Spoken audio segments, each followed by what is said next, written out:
Hey everybody. Lots of you are asking about plenary authority, which is a phrase that Stephen Miller used recently on CNN. It's important to know that what Miller said was not an accident or a mistake. It's actually an idea that he's been talking about for a long time, and it has to do with Project 2025. I'm Liz Oyer, the former pardon attorney for the Department of Justice. I have to start with some basics. Our Constitution divides power among three branches of government: the legislative, the executive, and the courts. The founders wanted to prevent tyranny by making sure that no branch could get too much power, so they created this system called checks and balances. This is a problem for Stephen Miller and the other creators of Project 2025. They are trying to implement an ultra-conservative vision for America in just 4 years. But checks and balances make it hard for any president to quickly make major changes to our country. They have a strategy, though. It involves consolidating and expanding the power of the executive branch, meaning the president. That's where plenary authority comes in. Plenary authority refers to power that is absolute and unrestricted.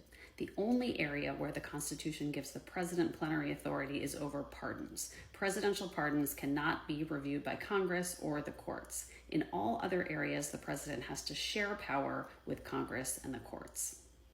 When Stephen Miller used the phrase plenary authority, he was talking about the National Guard. Miller says the president has unlimited authority to deploy the National Guard whenever he wants because the Constitution makes him the commander-in-chief of the military.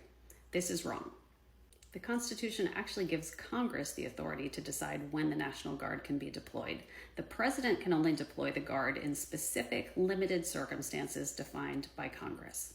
The Constitution also gives courts the authority to review the president's decisions. So far, every court to consider the question has found that the president does not have plenary authority to deploy the National Guard. The important takeaway is that Miller and his team are working aggressively to expand the powers of the president. They are intentionally testing the limits of checks and balances by ignoring Congress and the courts. This is how they are implementing Project 2025. Miller's comments on CNN took some folks by surprise, but what he's doing is not a secret. It's happening out in the open all throughout government.